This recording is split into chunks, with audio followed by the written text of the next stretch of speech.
ini betul-betul gila atau tidak. Nah, sekarang saya ajak broci untuk kita lihat Facebook dari pelaku. Kita lihat Facebook dari pelaku. Namanya Alvin Andrian. Nah, ini Facebooknya broco. Nah, ini Facebooknya. We are skate punkers. Saya curiga pangkep ini bukan juga. Jadi kita lihat broco. Terakhir postingannya itu 8 April 2018. Nah, mumpung saya ingat, jadi ada juga keterangan yang mengatakan bahwa orang tua, lebih tepatnya ayahanda dari Alvin ini mengatakan bahwa anaknya ini mengalami gangguan kejiwaan dari 4 tahun yang lalu. Nah, ini tidak masuk di akal bro. Ada ke orang gila main Facebook. Ada ke orang gila upload foto sambil main laptop. Ada ke orang gila upload foto di Facebook sambil ngopi, sambil pegang gitar, sambil dan lain sebagainya. Nah, 4 tahun yang lalu, sekarang 2020, 2019, 2018, 2017. Berarti kalau dia pelaku ini gila dari 4 tahun yang lalu, berarti dia sudah tidak bisa main Facebook dari 2017. Nah, sementara hal yang ganjil di sini ada dari 2018 postingannya goodbye FB. Gua lupa kata sandi lo FB. Lu sih pakai di kata sandi. Coba pakai kata Epeng kan enak gua. Nanya lagi kalau ini postingan yang menandakan bahwa orang yang memposting ini bukan orang gila. Waduh, kata sandi gua lupa. Ayo berpikir. Secara otomatis akun sosial media dari Alvin Andrian ini diserang oleh para netizen. Nih ada yang komen dilindungi hukum. Gak niat hidup ya gini, kau telah ciptakan banyak musuh hati. Hatilah jika kau jalan-jalan. Asik. Allahu Akbar. Aku percaya gila siapa. Akhirnya dinyatakan gangguan jiwa. Tuh. Pokoknya kamu harus sayang aku. Emang babi nih orang tuh lihat. Ini jadi banyak komentar-komentar miring yang menyerang ini Alvin, dan memang sangat pantas sih kalau saya. Nih, begitu indah jika kita tahu kata bersama kami. Tidak ada orang gila yang memposting kata-kata yang ini bagus kata-katanya bro nih. Fotonya juga bagus, selfie-nya gitu. Tonjok nih, kau boleh sih nah. Untuk bukan di Makassar tidak ada orang. Aku ingin menjadi orang yang lebih baik dari kemarin tuh. Aku ingin menjadi orang yang lebih baik dari kemarin. Berarti 2017 ini Alvin gila, 2018 mungkin dia sudah sembuh. Nah, sekarang mungkin 2020 baru sadar kembali bro.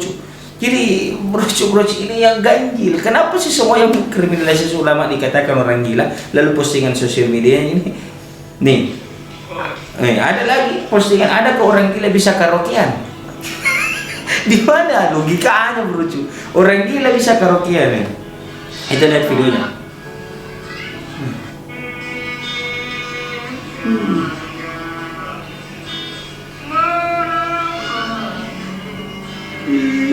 Suaranya bagus sekali, bagus dicelup-celup di api neraka. Jadi saya juga sempat terpancing emosi bro oleh perlakuan Alvin Andrian ini bro.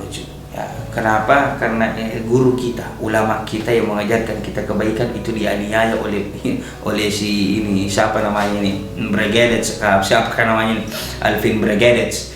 Jadi saya pesan buat para umara, buatlah perlindungan, undang-undang perlindungan terhadap ulama. Saya teringat Kiai Haji Zainuddin MZ. Beliau ditanya waktu itu bro bahwa jadi Pak Kiai Haji Zainuddin MZ itu selalu kalau tablik akbar ceramah selalu dikawal oleh 2 preman tinggi besar tato hitam, selalu bawa parang, bawa golok, nah bilang orang Betawi. Ditanya, Pak Kiai kenapa kalau ceramah selalu bawa preman, selalu bawa pengawal? Jawaban Pak Kiai Haji Zainuddin MZ ini sangat amat luar biasa. Apa kata Kiai Haji Zainuddin MZ? Bahwa inilah yang akan terjadi ketika mungkin saya dan generasi kita sudah tidak ada di dunia ini lagi, sudah dipanggil menghadap kepada Allah. Maka inilah yang akan terjadi, kriminalisasi terhadap ulama, kriminalisasi terhadap ustadz. Inilah yang akan terjadi.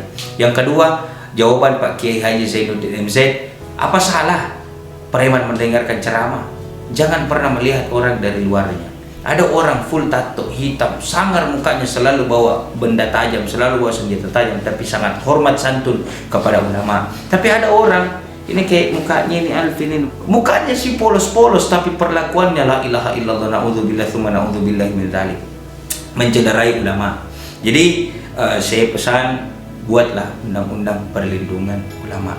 Yang kedua, saya berpesan kepada seluruh yang menonton video ini, terkhusus kepada pihak kepolisian terkait, bahwa tolong Pak, tolong, saya mewakili ustadz-ustadz yang ada di Makassar, ya, membela Syekh Ali Jaber, ya, mendukung Syekh Ali Jaber, bahwa hukum seberat-beratnya, hukum seberat-beratnya, jangan dilepaskan begitu saja hanya karena alasan orang gila.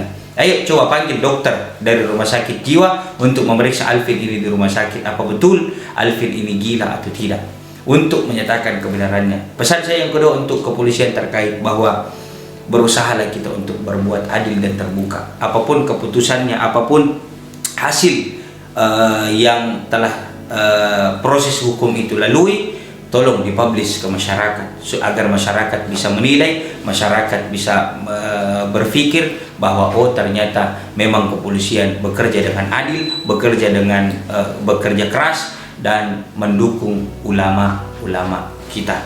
Oke broci, kemudian yang ingin saya sampaikan, ini jelas ini broci, ini muka menjengkelkan. Kemudian ada lagi video dari Syekh Ali Jaber beberapa saat setelah terjadi penikaman itu, penusukan itu. Kita lihat sama-sama.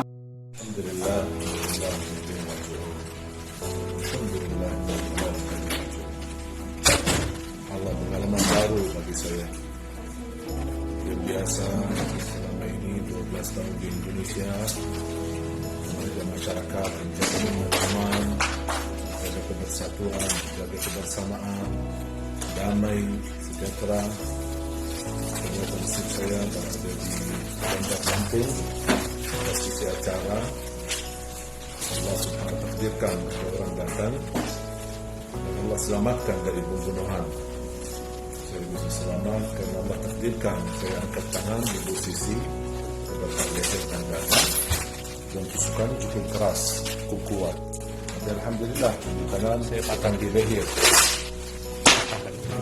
sambil patah pisaunya. Sampai patah pisau. 12 tahun beliau berdakwah di Indonesia, baru kali ini kejadian di Bandar Lampung menimpa Syekh Ali Jaber. Itu klarifikasinya. Bahkan saya berujuk sangat amat iri terhadap Syekh Ali Jaber, guru kita yang satu ini. Kenapa? Di saat kondisinya yang sudah diperban, dia sudah dirawat, itu beliau ini masih mengisi tausiah di acara berikutnya, jadi masih membagikan ilmunya kepada para jamaah. Timnya yang saya dapat informasi, timnya sudah ngomong bahwa Syekh istirahatlah dulu. Tapi saya katakan, Syekh Ali Jaber ini berkata, kasihan jamaah, kasihan panitia sudah menunggu dan kita sudah jadwalkan dari jauh-jauh hari. Ini luar biasanya beliau. Ini pelajaran yang mungkin untuk kita bisa ambil, bahwa sekeras apapun ujian kita, dakwah itu harus kita lakukan. Balighu anni walau ayat, sampaikanlah walau satu ayat. Oke broci, seluruh yang menonton video ini, saya ingatkan sekali lagi, jangan gampang terprovokasi, karena seluruhnya ini hanya lika-liku kehidupan dan ujian dari Allah Subhanahu wa taala. Mudah-mudahan kita seluruhnya dilindungi oleh Allah, mudah-mudahan kita seluruhnya diselamatkan oleh Allah. Wabil khusus kepada guru saya Syekh Ali Jaber, guru kita seluruhnya Syekh Ali Jaber, mudah-mudahan insyaallah kesehatannya cepat dipulihkan oleh Allah, dan selalu senantiasa setiap langkahnya dilindungi oleh Allah Subhanahu wa taala, agar bisa lebih fokus lagi untuk menyampaikan kebenaran, untuk menyampaikan tausiah-tausiah, untuk menyampaikan siraman-siraman rohaninya. Salam saya buat gurunda Syekh Ali Jaber, mudah-mudahan selalu dalam lindungan Allah Subhanahu wa taala. Oke broci, Sekian dulu video kali ini. Sekian dulu curhatan saya. Mudah-mudahan ini didengar oleh banyak orang dan insya Allah ini akan menjadi titik terang dan sebagai penunjuk menuju kepada ihdinas siratal mustaqim. Mudah-mudahan seluruh pihak terkait berjalan di ihdinas siratal mustaqim.